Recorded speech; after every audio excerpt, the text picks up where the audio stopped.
Seluruhnya bersiap. Sebelum memulai pelajaran kita pada pagi hari ini, marilah kita berdoa menurut agama dan kepercayaan masing-masing. Doa dimulai.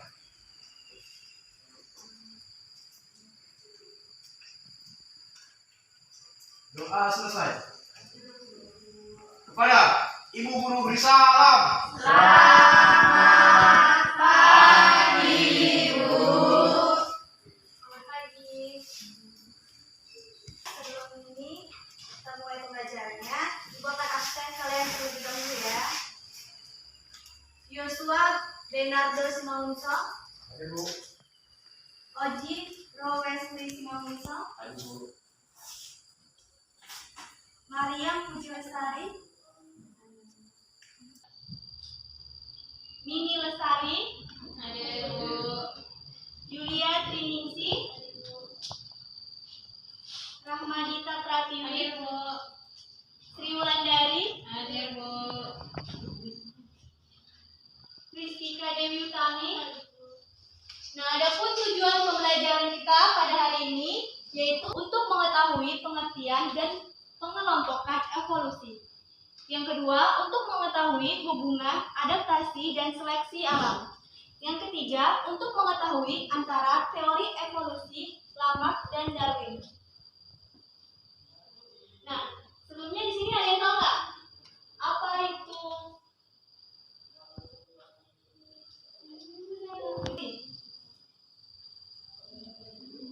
Apa itu evolusi, ada yang tahu? Iya, apa? Evolusi adalah perubahan pada sifat-sifat terwariskan dari generasi sebelumnya. Oke, ada lagi yang bisa jawab? Ada yang tahu apa itu evolusi? Ayo Bu. Iya, apa? Evolusi itu perubahan Bu. Ya. Jadi evolusi berarti perubahan pada sifat-sifat terwariskan suatu populasi organisme dari satu generasi ke generasi berikutnya.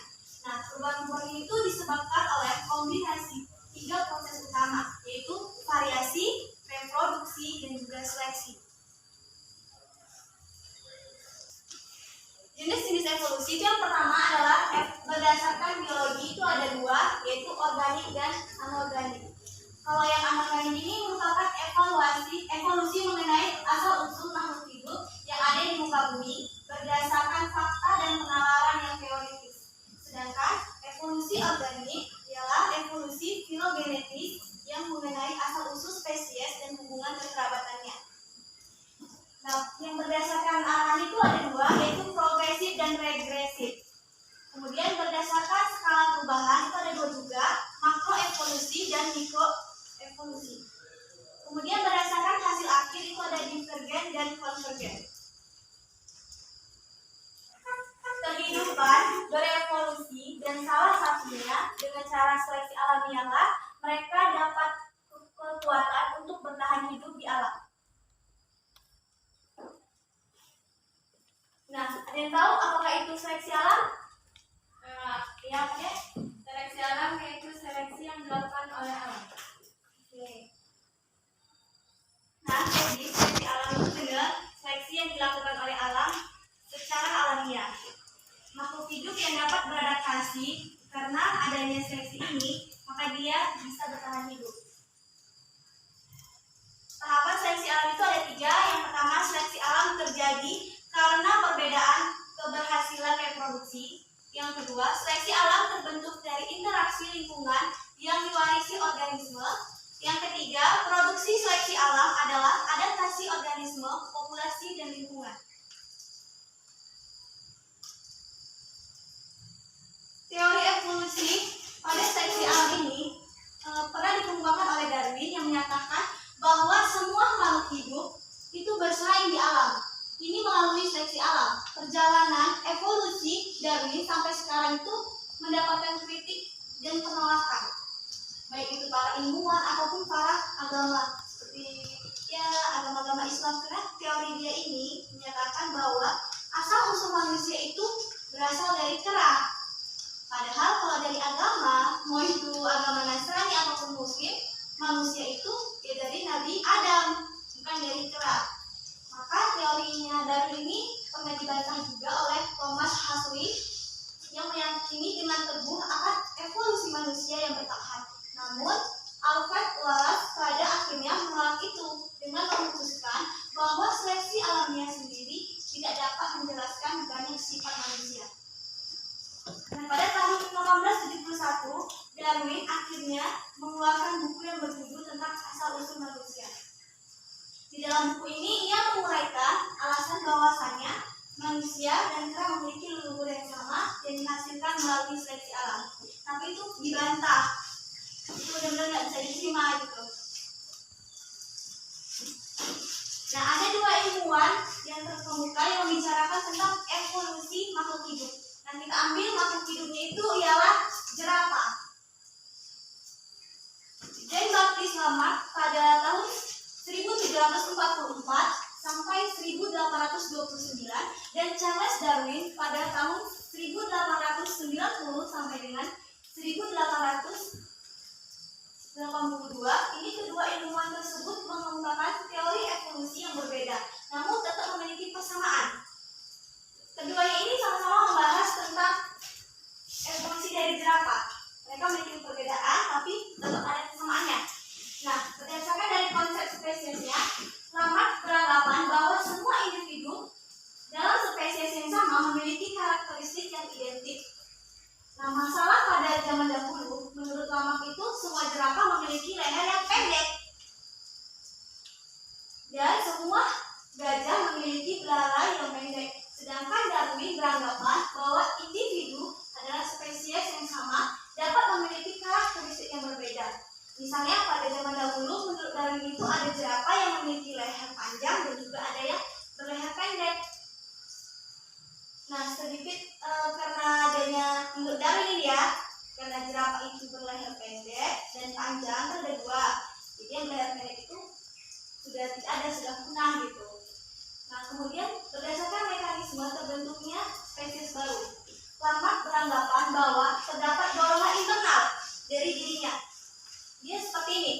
Kan makanan jerapah itu, ini kalau menurut Lamarck. Menurut Lamarck itu, jerapah itu tidak ada yang panjang lehernya dan kakinya. Yaitu semuanya pendek. Cuman karena sumber makanan mereka semakin tinggi, jadi ada dorongan sendiri dari jerapah itu untuk membuat lehernya menjadi tinggi kayak digini-ginikan gitu ya kan. Jadi kakinya sama lehernya itu secara otomatis akan memanjang sendiri. Itu menurut si Lamarck. Sedangkan menurut si Darwin tidak. Seperti yang saya jelaskan tadi, bahwa menurut Darwin ya memang ada dua jerapah jenisnya, yang memiliki leher panjang dan yang memiliki leher pendek. Yang leher pendek itu ya otomatis akan mati gitu, akan punah karena makanan semakin tinggi beradanya sumber makanan itu. Dan yang panjang akan tetap bertahan hidup. Ini adanya gambaran menurut si Lamarck dan ini menurut si Darwin. Di sini kan nampak kan, dia tadinya yang kecil, ini yang agak sedang, terus kemudian mati tinggi. Dia nggak ada kematian di sini, tetap aja hidup karena dia berusaha untuk menggapainya. Kalau si Darwin tidak, ini ada kematian, ini ada susah makan, dari sini mati deh gitu. Video nggak lama-lama.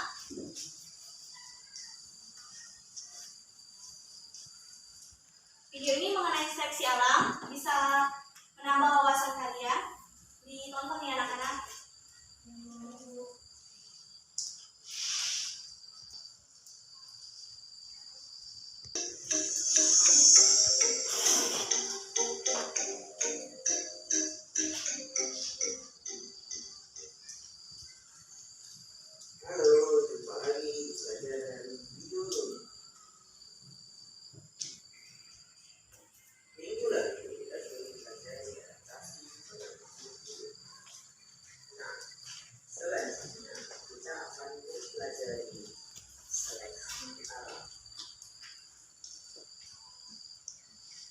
Seleksi alam adalah teori yang menyatakan bahwa makhluk hidup yang tidak mampu beradaptasi dengan lingkungan lama-kelamaan akan punah, sehingga yang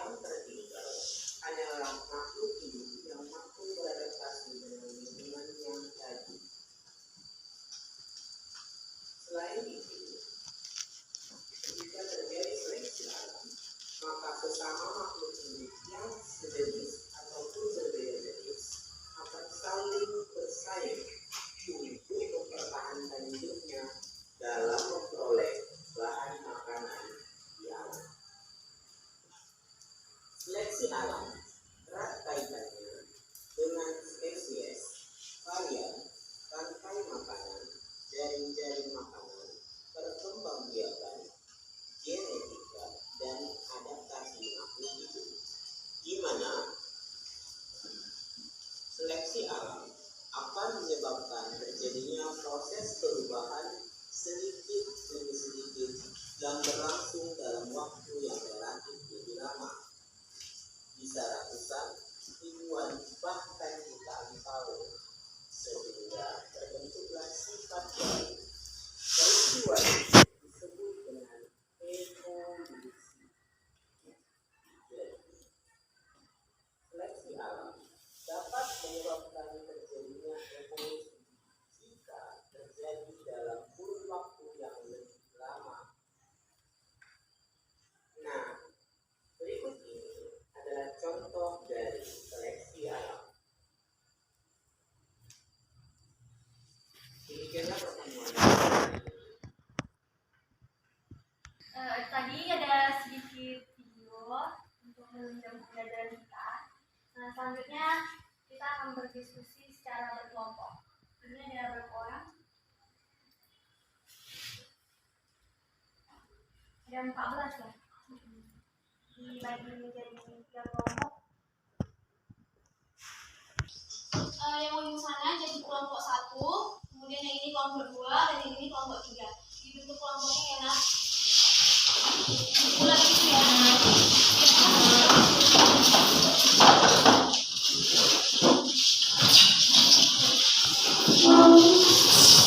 Kelompok ini, jadi tugas kalian itu ini. Perhatikan kedua gambar ini. Ini kita kasih ya, kita kasih nama jerapah ini itu A1, B1, C1, A2, B2, C2. Biar bisa membedainnya gitu. Nah, ini kalian secara berkelompok perhatikan baik-baik kedua gambar ini, perbedaan dari kedua gambar ini. Ada pertanyaannya yang untuk kalian diskusikan.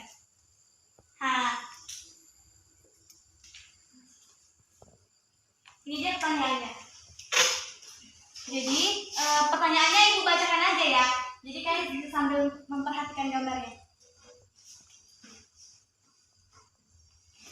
Bisa disiapkan catatannya untuk mencatat pertanyaannya. Oke, langsung didiskusikan, ibu kasih waktu. Satu pertanyaan, ibu rasa untuk 2 menit cukup deh menganalisisnya.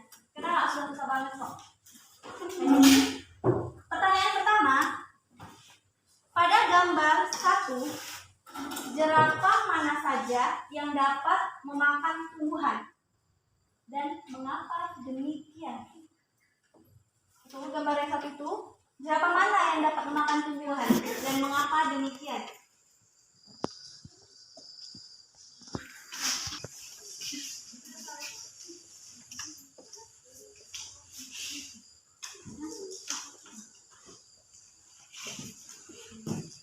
Soal nomor 2,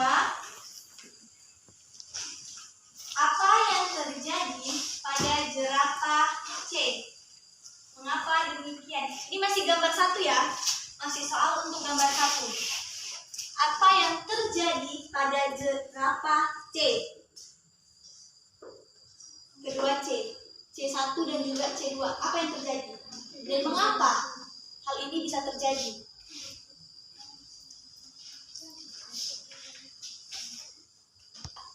Ini masih gambar 1 juga. Pada gambar 1, cobalah buat kesimpulan. Menurut kelompok kalian, kesimpulan mengenai gambar 1.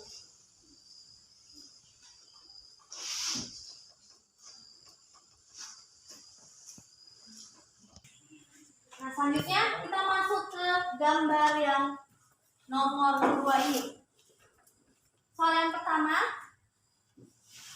bagaimana keadaan jerapah dan tanaman dilihat dari tingginya? Bagaimana keadaan jerapah ini dan tanamannya kalau dilihat dari tingginya?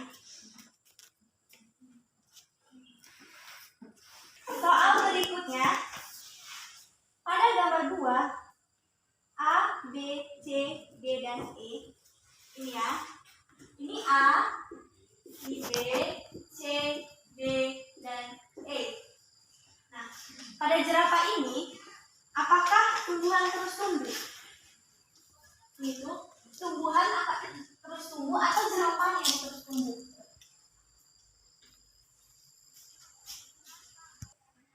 Pada gambar 2, cobalah buat kesimpulan. Kemudian, soal selanjutnya, bagaimana perbedaan teori Darwin yang pada gambar 1 ini dengan teori gambar 2 yaitu teori Lamarck?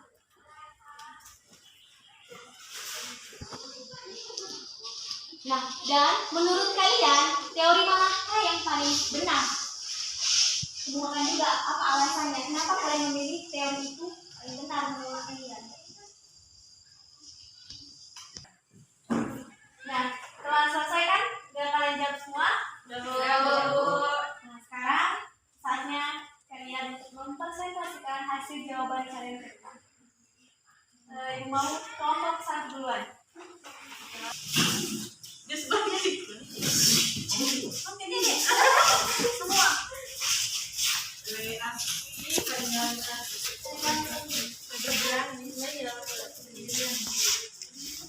Ya, presentasikan deh. Apa jawaban nomor 1? Bacakan pertanyaannya dan juga pendapat kamu kalian untuk jawabannya.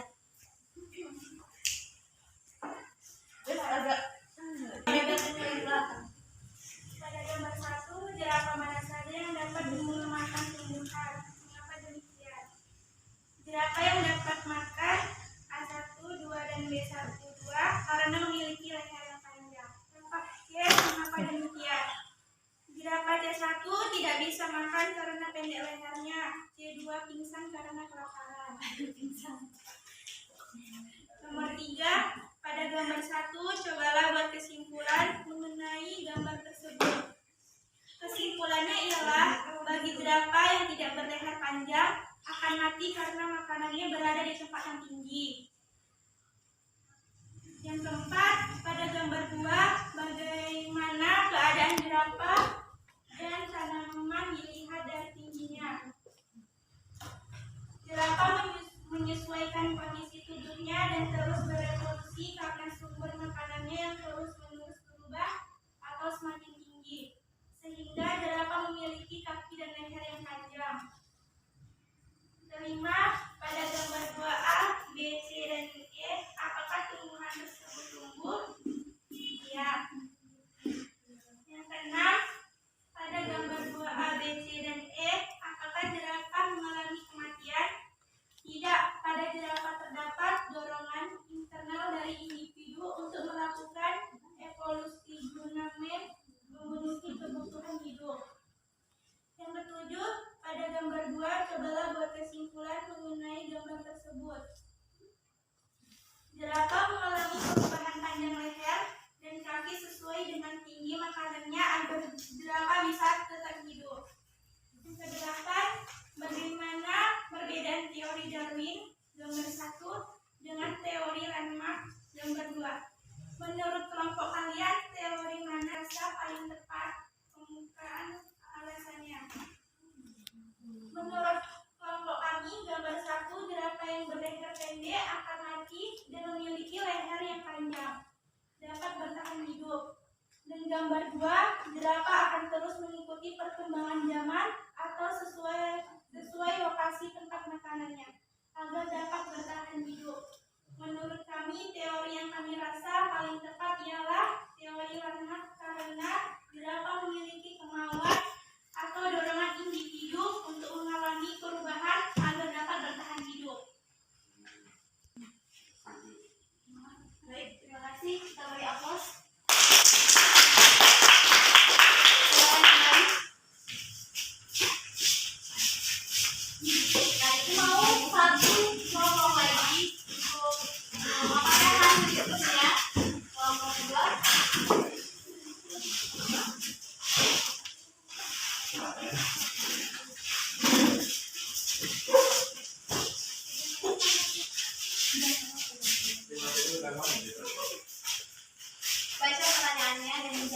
sama seperti kelompok sebelumnya.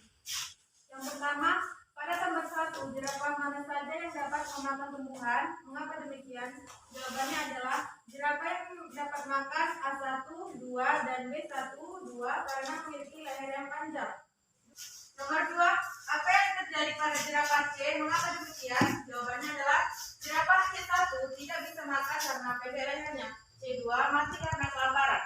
Ketiga, pada gambar 1, cobalah buat kesimpulan mengenai gambar tersebut. Jawaban kesimpulan yang kedelapan, bagaimana perbedaan teori Darwin pada gambar 1 dengan teori Landmark pada gambar 2 menurut kelompok kami? Jawabannya, menurut kelompok kami, gambar 1, jerapah ada yang berleher pendek dan panjang. Yang memiliki leher yang panjang dapat bertahan hidup, yang pendek akan mati. Dan pada gambar 2, jerapah akan terus mengikuti perkembangan zaman sesuai lokasi tempat makannya. Menurut kelompok kami, yang paling tepat ialah teori Darwin tentang seleksi alam. Makhluk hidup bisa bertahan dari seleksi alam, bisa melanjutkan keturunannya.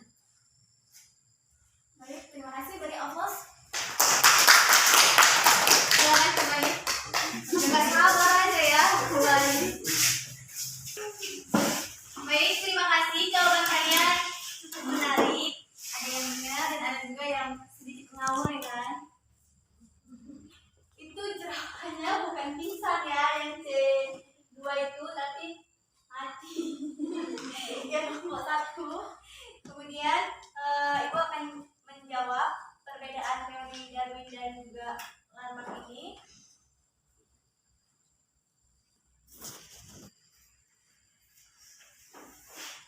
Nah, pada teori Darwin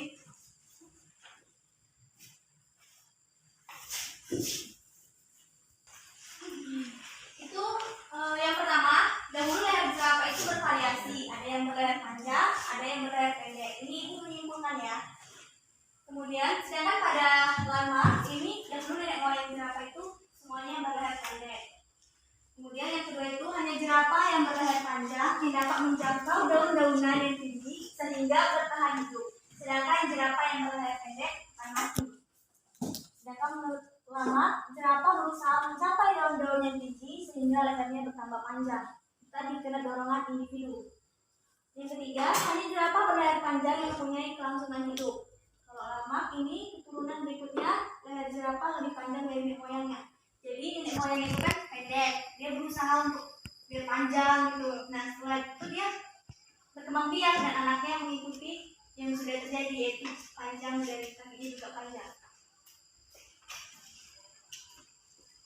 Baiklah, untuk kesimpulan pada pembelajaran hari ini Ibu akan menyimpulkan bahwa evolusi berarti perubahan pada sifat-sifat yang diwariskan oleh suatu populasi organisme dari satu generasi ke generasi berikutnya dengan cara perlahan-lahan. Itu bisa memakan waktu yang cukup lama, ada yang ratusan bahkan ribuan tahun kemudian baru dia berevolusi.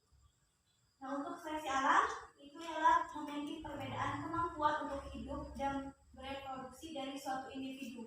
Jika individu itu tidak dapat beradaptasi dengan lingkungan yang ada di sekitarnya, maka individu tersebut akan punah. Nah, mungkin itu saja yang dapat Ibu sampaikan pada pertemuan kita kali ini. Untuk tugas individu kalian nanti akan Ibu kirimkan di WhatsApp group. Karena kalau di buku ini itu sudah ada jawabannya di belakang. Yang soal uji kompetensi itu sudah ada jawabannya di belakang. Jadi Ibu akan kirim di WhatsApp group.